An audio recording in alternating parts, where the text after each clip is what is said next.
அம்மா, இன்னைக்கு என்ன சமையல்?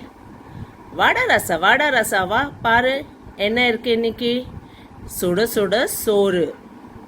என் சோறு கூட என்னது? அருமையான கருணக்கிழங்கு போட்டு காரக்குழம்பு.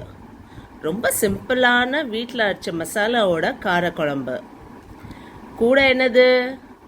சுவையான வெண்டைக்காய். வெண்டைக்காய் உடம்புக்கு ரொம்ப ரொம்ப நல்லது. வெண்டைக்காய் முடிஞ்சா அடிக்கடி சேர்த்துக்கோங்க. வெண்டைக்காய் டயபிட்டிஸ்க்கு கூட ஆட்கள் ஊற வச்சு நைட்டில் ஊற வச்சு காலையில் குடிக்கிறாங்க. அப்புறம் அது கூட வடாகம். வேற என்ன வேணும்?